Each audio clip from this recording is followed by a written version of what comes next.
Story 1. I worked retail security at a department store downtown for about 3 years before this happened.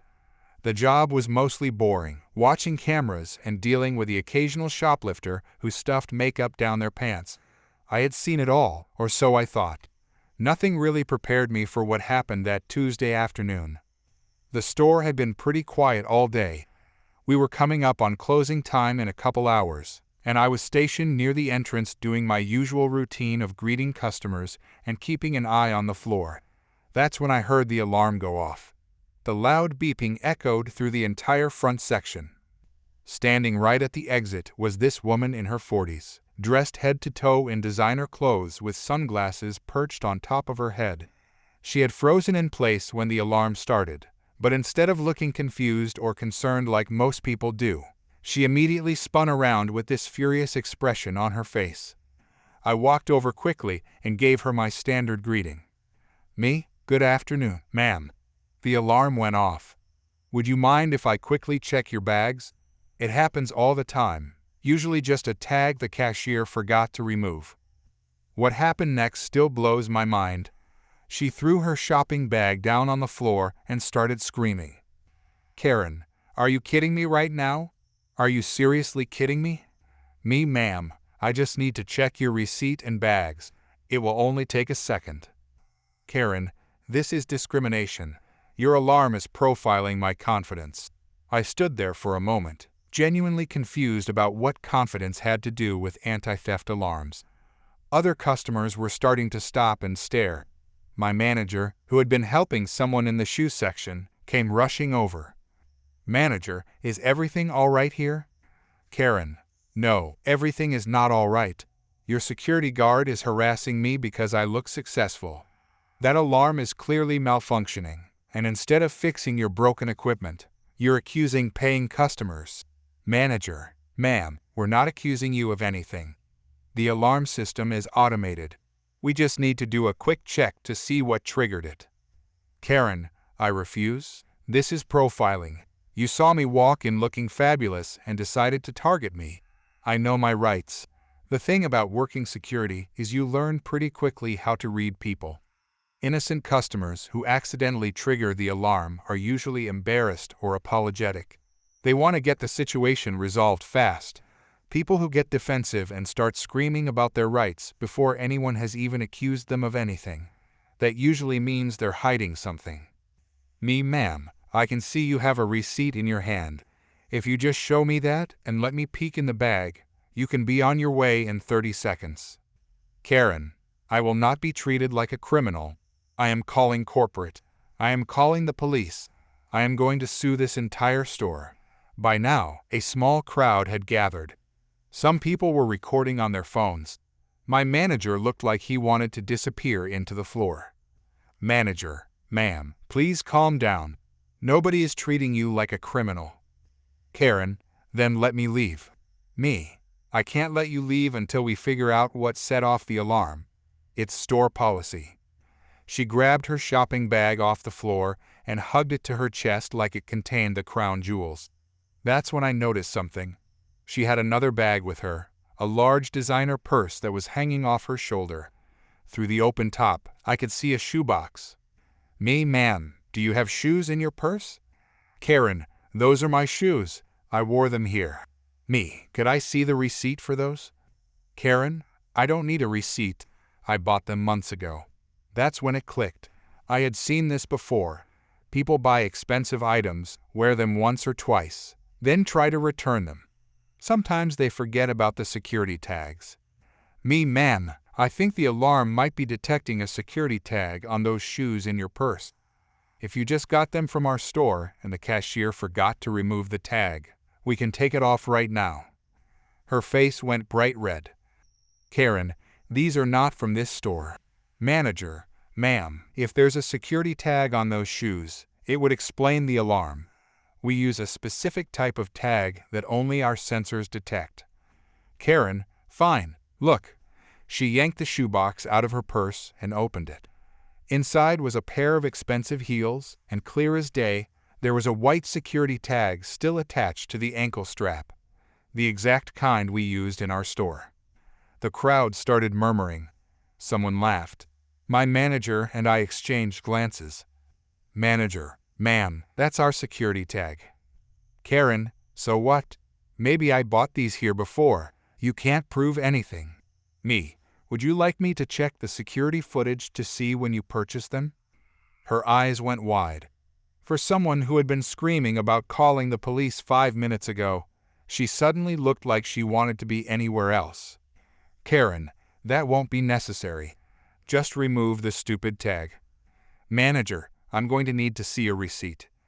Karen, I lost it. Manager, then I'm going to need to check our system and review the security footage. She stood there for a long moment, clearly weighing her options.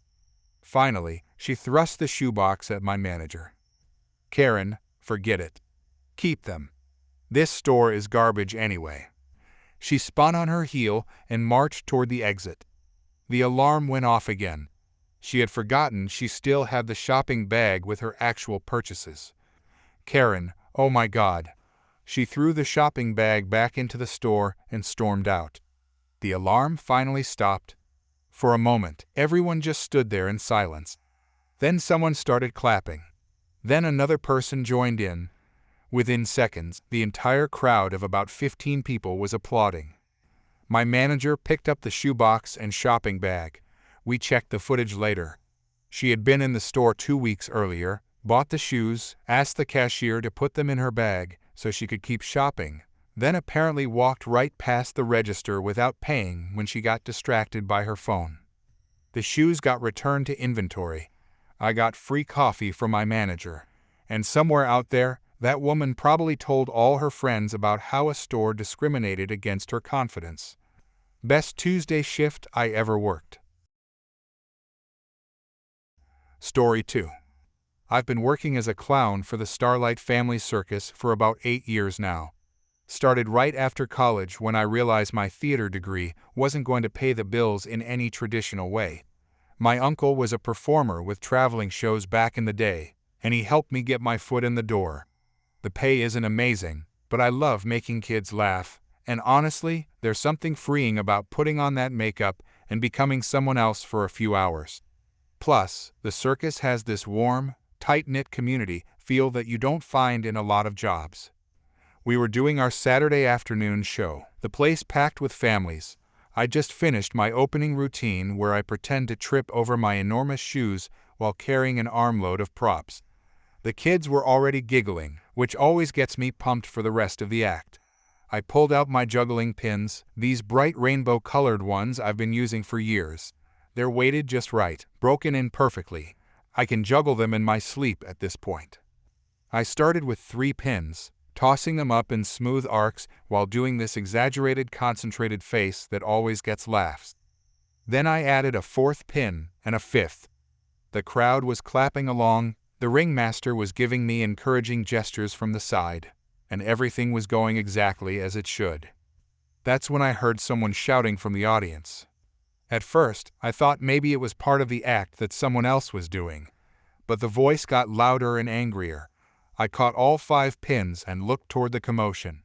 A woman was standing up in the 3rd row, pointing at me with this absolutely furious expression on her face. Woman, that is my hairstyle. You copied my hair. I honestly had no idea what she was talking about. I'm wearing a bright blue wig. It's curly and wild and sticks out in all directions. It's literally a clown wig that I bought from a costume supplier in Ohio. I've had it for 6 years. Me, ma'am, I think there's been some confusion. This is just part of my costume.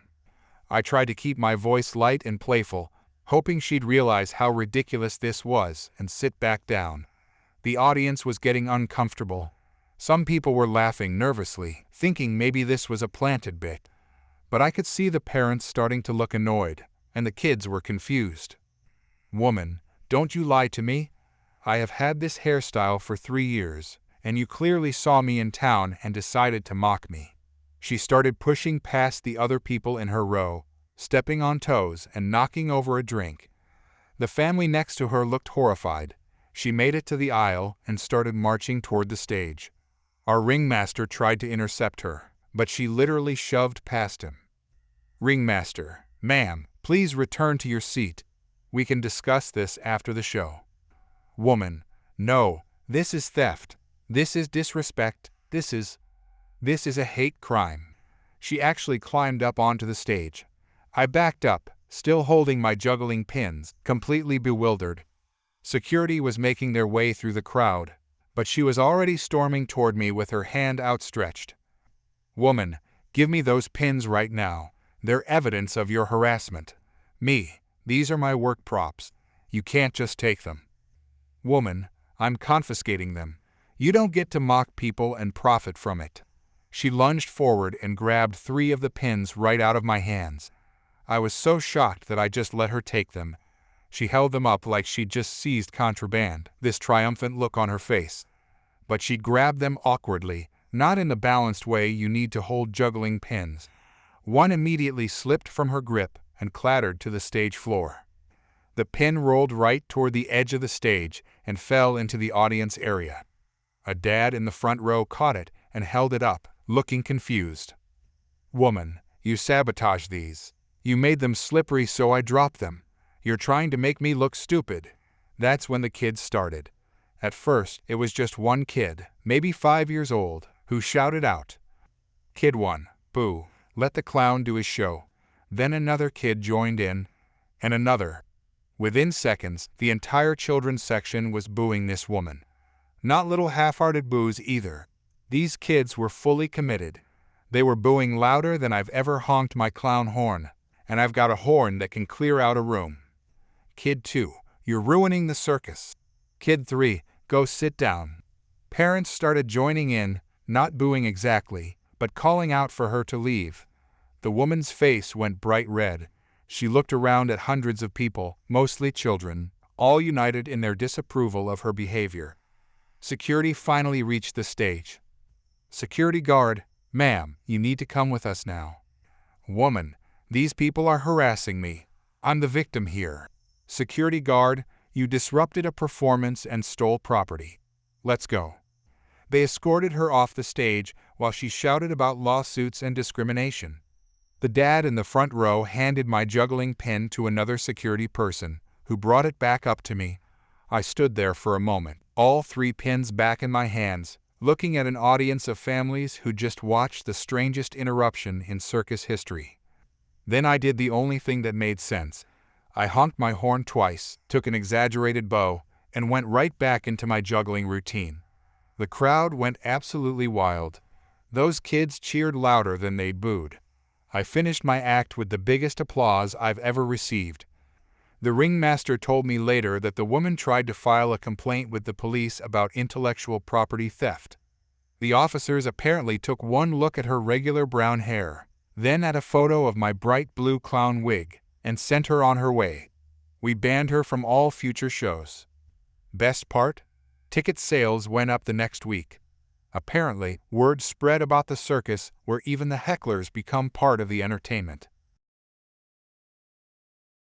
Story 3. I had been cycling the Riverside Trail for almost 5 years at that point.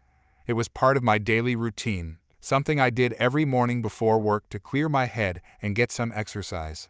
The trail was always busy, especially during spring when the weather was perfect and everyone wanted to be outside. Cyclists, joggers, people walking their dogs, families with strollers. Everyone knew the rules. Stay to the right, pass on the left, ring your bell when coming up behind someone. Simple stuff that kept everything flowing smoothly. That particular morning started like any other. I had my coffee, stretched a bit, and headed out around 7.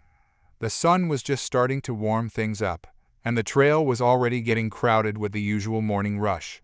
I was cruising along at a decent pace, enjoying the ride, when I noticed something strange up ahead.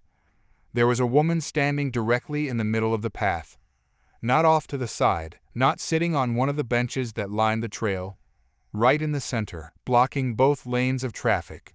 She had her arms spread out wide like she was trying to hug the entire trail. I slowed down as I approached, figuring she was maybe taking a photo or looking for something she dropped. But as I got closer, I could see other cyclists and joggers backing up behind her, confused and annoyed. One guy on a road bike rolled up next to her and stopped. "Cyclist, excuse me, Could you move to the side, please? Karen, no. Cyclist, the path is for everyone. You're blocking the whole trail. Karen, I am using the path. I am standing here peacefully, and you people keep assaulting me. Cyclist, what? Nobody is assaulting you. Karen, every time one of you speeds past me, the breeze hits my face. It is aggressive. It is violent. I stopped my bike a few feet away, not believing what I was hearing. Behind me, more people were piling up.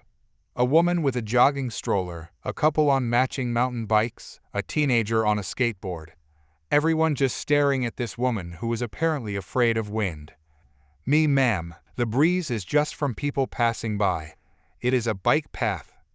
Karen, I have just as much right to be here as anyone. You do not get to blow air at me without my consent. Jogger, then stand off to the side. Karen, I should not have to accommodate your dangerous behavior. Another cyclist came up from behind and rang his bell. It was a polite little ding, the universal signal for asking someone to move.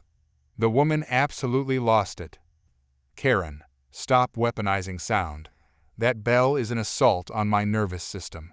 Cyclist with bell, lady, it is just a bell. How else am I supposed to let you know I am coming through? Karen, you are not coming through. I am establishing a safe zone right here. The crowd was growing by the minute. At least 20 people were now backed up on either side of her, and everyone was getting increasingly frustrated. Some people were trying to squeeze past her on the narrow edges of the path, but she kept shifting her position to block them. Me, this is ridiculous. You cannot just take over a public trail. Karen, I can stand wherever I want. This is public property. Man with dog. Yeah, public property that you are hogging. Karen, I am not hogging anything. I am protecting myself from your aggressive cycling culture. Woman with stroller, some of us have places to be. Karen, then go around. Teenager, there is no around. It is a trail. This went on for another few minutes. People were shouting, she was shouting back, and the whole situation was turning into chaos. That is when I saw the park ranger making his way through the crowd on his electric cart. The ranger was this older guy named Tom who I had seen around before. He always seemed pretty easygoing, the type who would rather educate than enforce. He pulled up next to the blockade and got out slowly, taking in the scene. Ranger, all right, what is going on here? Everyone started talking at once. The woman was yelling about assault and aggressive behavior. Cyclists were complaining about being blocked. The jogger with the stroller was saying she was going to be late for work. Ranger, hold on, one at a time. He turned to the woman. Ranger, ma'am, are you all right? Are you hurt? Karen, yes, these people keep attacking me with wind. Ranger, with wind? Karen, the breeze from their bikes. It is aggressive, and I am standing here to stop it. The ranger looked at her for a long moment, then looked at the crowd of angry cyclists and joggers, then back at her. Ranger, ma'am, this is a multi-use trail. People are going to pass by you. That is what the trail is for. Karen, then the trail is poorly designed. Ranger, the trail has been here for 30 years. Thousands of people use it every day without issue. Karen, well, I have an issue. Ranger, I can see that. But you cannot block the entire path. You need to move to the side. Karen, I refuse. The ranger sighed deeply, the kind of sigh that said he dealt with this kind of nonsense way too often. He stepped closer to her and gently put his hand on her elbow. Ranger, come on now. Let's get you over to the grass. Karen, do not touch me. Ranger, ma'am, you can either move voluntarily or I can cite you for obstruction. Your choice. She stared at him defiantly for a moment, but something in his calm, authoritative tone must have gotten through. She lowered her arms slowly. Karen, fine, but I am filing a complaint about this dangerous trail. Ranger, you do that. He started walking her toward the side of the path like he was herding a confused animal. She shuffled along reluctantly, still muttering about aggressive cyclists and weaponized bells. The crowd parted to let them through, and the ranger guided her all the way to a bench about 20 feet off the trail. "Ranger, you can sit here as long as you like, but stay off the path." She sat down with a huff and crossed her arms. The ranger walked back to his cart, shaking his head. As soon as she was clear, everyone started moving again. The backup dissolved quickly, and within a minute, the trail was flowing normally. As I passed the bench, I could see her sitting there, glaring at every cyclist who went by. Someone behind me rang their bell just as they passed her. She flinched like she had been shot. I could not help but laugh. Story 4. I opened Sweet Dreams Bakery about 3 years ago after spending nearly a decade working in corporate catering. The corporate world burned me out completely. Endless meetings about cost cutting, bosses who treated kitchen staff like machines, clients who wanted champagne events on beer budgets. When my grandmother passed away and left me a small inheritance, I knew exactly what I wanted to do with it. She'd taught me to bake when I was 7 years old, standing on a stool in her kitchen while she showed me how to fold egg whites into batter. Opening my own place felt like honoring her memory. The bakery sits on a corner spot in the downtown area, right between a bookstore and a coffee shop. We do decent business with custom cakes, wedding orders, and daily pastries. It's not making me rich, but I'm paying the bills and doing something I actually care about. Most of our customers are regulars who've become like friends over the years. It was a Tuesday afternoon, one of our slower days. I was behind the counter with my assistant manager, finishing up a consultation with a customer about their daughter's birthday cake. The door chimed, and a woman walked in with this determined expression on her face. She marched straight to the display case and stared at the price tags. "Woman, these prices are absolutely ridiculous. When did you people decide to start robbing customers?" "Me, I'm sorry you feel that way. Our prices are pretty standard for custom bakery items in this area." "Woman, I came to this bakery in 2009, and a dozen cupcakes cost $12. Now you're charging $28? This is theft." "Me, ma'am, I only opened this bakery 3 years ago. You might be thinking of the bakery that used to be here before me." "Woman, don't try to confuse me with technicalities. A cupcake is a cupcake. You can't just charge more because you feel like it." My assistant manager shot me a look. We'd dealt with difficult customers before, but something about this woman's energy felt different. She wasn't just complaining. She seemed genuinely outraged, like we'd personally wronged her. "Me, I understand prices have gone up over the years. Unfortunately, ingredient costs have increased significantly. Butter, eggs, flour, sugar, all of it costs more now than it did back in 2009. I have to cover those costs to stay in business." "Woman, the economy offends me. You can't charge more just because other businesses are greedy. I demand you honor the price I remember." "Me, I can't do that. These are our current prices. They reflect the actual cost of making these items." "Woman, this is discrimination against loyal customers. I've been coming to this location for years." "Me, again, I've only owned this bakery for 3 years, and I've never seen you before today." "Woman, are you calling me a liar?" The few other customers in the shop were starting to stare. An older couple picking out cookies had stopped mid-conversation to watch. A mom with 2 kids was slowly backing toward the door. "Me, I'm just explaining that these are the prices. If they don't work for you, there are other bakeries in town you might want to try." That was apparently the wrong thing to say. Her face went red, and she looked around like she was searching for something. Her eyes landed on the decorating station we keep behind the counter, where we'd been working on a wedding cake earlier.